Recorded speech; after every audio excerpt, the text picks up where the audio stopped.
sobre essas revoltas dá o tamanho da importância que a questão da ordem tinha no Brasil nesse momento. Inclusive, para zelar pela ordem no Brasil, os latifundiários criaram a Guarda Nacional no ano de 1831. A Guarda Nacional, que no Brasil era uma milícia recrutada a nível provincial, e essa milícia tinha como comandante o latifundiário daquelas províncias, daquelas localidades, que, por isso, acabavam recebendo o título de coronel. Você está lembrado disso, né? Inclusive, isso mais tarde vai gerar uma expressão coronelismo para designar a influência política local que o latifundiário tinha no Brasil nos primeiros anos de República. Ainda é importante destacar que a Guarda Nacional no Brasil foi criada à inspiração da Guarda Nacional Francesa, criada lá ainda em anos de Revolução Francesa. Só que lá a Guarda Nacional tinha o objetivo de garantir os interesses da burguesia, enquanto no Brasil era dos latifundiários. Pensa nessa comparação. Bem, vamos falar sobre mais uma das nossas revoltas regenciais, que é a Sabinada. A Sabinada que ocorreu na Bahia entre os anos de 1837 e 1838. A Bahia que enfrentava uma grave situação econômica, desde que a economia açucareira entrou em crise e, além disso, desde que o centro econômico foi transferido para o centro-sul, lá naquela aula de mineração. Bem, além da crise econômica que a Bahia enfrentava, a própria transferência da capital para o Rio de Janeiro criou um problema para a Bahia, que é o esvaziamento de importância política. Esse esvaziamento revoltou muita gente na Bahia. Revoltou principalmente a classe média baiana. Classe média essa liderada por Francisco Sabino. Francisco Sabino, que era médico e que dá nome à revolta à Sabinada. A classe média se revoltou principalmente, além desses fatores que nós já destacamos, mas se revoltou principalmente por causa do recrutamento para a Revolução Farroupilha. O governo regencial brasileiro precisava de tropas para compor o exército no combate à Farroupilha que tinha estourado em 1835 no Rio Grande do Sul e em Santa Catarina. Logo, tratou de recrutar entre os baianos e também entre pessoas de outras províncias, jovens, da classe média inclusive, para combater a Revolução Farroupilha. Contra isso, então, se levanta a classe média, que tinha um sonho. O sonho da classe média era fazer, na Bahia, uma república, aguardando a maioridade de Dom Pedro de Alcântara, que acabou ocorrendo em 1840.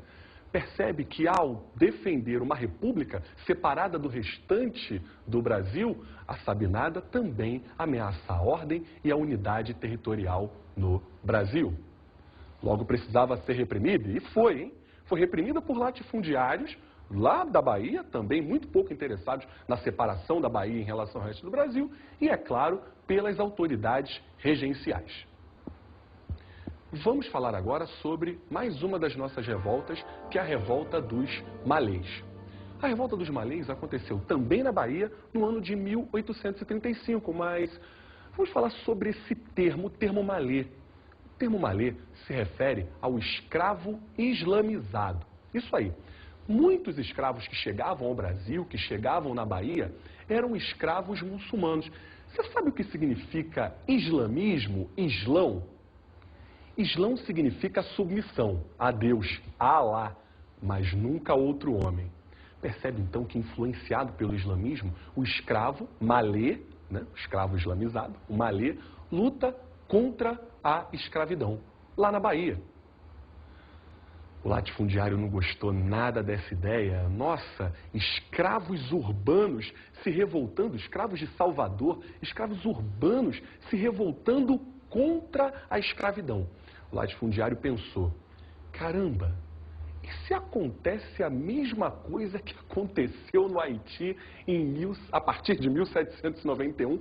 Lá no Haiti, escravos mestiços lutaram contra a França, lutaram contra a escravidão e a favor da independência do Haiti, liderado por Toussaint Louverture, Dessalines, entre outros líderes. O latifundiário na Bahia pensou, gente, nós vamos perder os nossos escravos. Logo, esse haitianismo, esse medo da influência da independência do Haiti, fez com que os latifundiários tratassem de reprimir violentamente os malês. Será que depois de tantas revoltas, que nós estudamos, falamos na cabanagem, na saminada, na revolta dos malês, será que depois de tudo isso ainda vale o mito de Sérgio Buarque de Holanda de que o brasileiro é um povo cordial? Quero ouvir a opinião do pessoal da rua. Vamos ver o que eles acham disso. Bom, abordar as pessoas na rua e parar alguém para gravar uma entrevista é uma ótima oportunidade para testar se realmente o povo brasileiro é um povo cordial. Então, vamos lá. Só um segundinho. Você acha que o povo brasileiro... Não, obrigada. Ó. Você acha que o povo brasileiro é um povo cordial? Acho que sim, Você se acha cordial? mais ou menos. Eu acho. Vem cá, meninas. Você acha que o povo brasileiro é um povo cordial? Não responder. Eu acho. Acho sim. Acho que o povo brasileiro é um povo bem receptivo, bem caloroso, assim. Você se acha cordial? Eu me acho. Mais ou menos. Me conta uma coisa. Você acha que o povo brasileiro é cordial? Mais ou menos. Por que mais ou menos? Não sei se dizer. Vem cá, você tem cara de que se revolta fácil. Verdade? Tem. Por quê? O que te deixa revoltado? Hipocrisia e mentira. O que me revolta? Não. Não me revolto, não. Estou tranquila. A falta de cordialidade, por exemplo. Mais do que os outros ou os outros são mais cordiais com você? Eu creio que eu sou mais cordial que os outros. Não te tratam bem? Muitas vezes não, com bastante grosseria. Mas como é que é o grito de revolta? O que te faz dar esse grito? Tem muita coisa, né? Tem muita coisa. Bom, essa miséria que tá aí, pô, os políticos vêm com essa historinha de sempre propor alguma coisa que vai resolver, mesmo ninguém propõe nada. É só Dá vontade de gritar.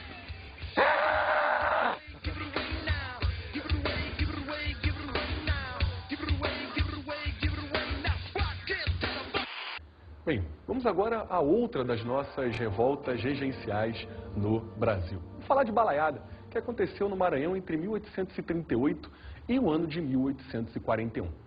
No Maranhão havia um grande contingente de população extremamente miserável, vítima da concentração fundiária no Maranhão. Um problema histórico, infelizmente, reside até os nossos dias, não só no Maranhão, mas em boa parte do território brasileiro.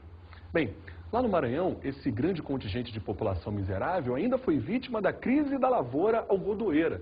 A gente sabe que os Estados Unidos despontam no século XIX como grandes fornecedores de algodão para indústrias e empresas na Europa e também dentro dos Estados Unidos, que no século XIX acabam desenvolvendo as suas manufaturas, realizando seu processo de revolução industrial.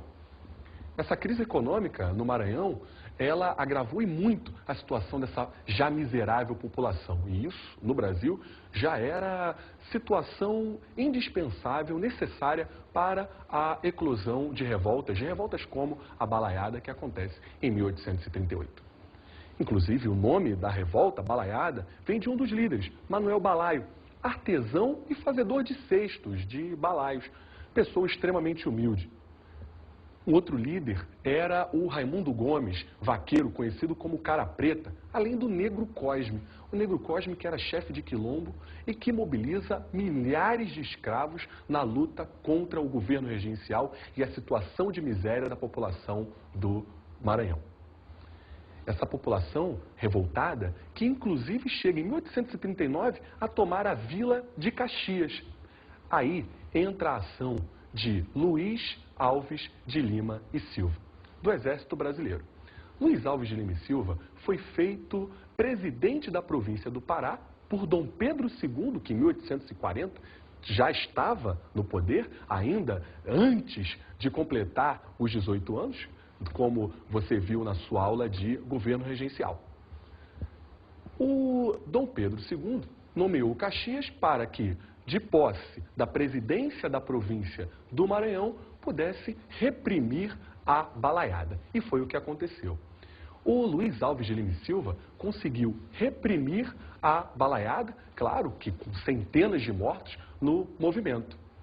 Por ter reprimido a balaiada, o Luiz Alves de Lima e Silva acabou ganhando o título de Barão de Caxias. Mais tarde, seria intitulado Duque de Caxias, justamente por ter vencido a batalha em Caxias. O Duque de Caxias foi um dos grandes responsáveis pela manutenção da ordem no Brasil Imperial, por participar da repressão da balaiada, mas também da farroupilha, a nossa próxima revolta.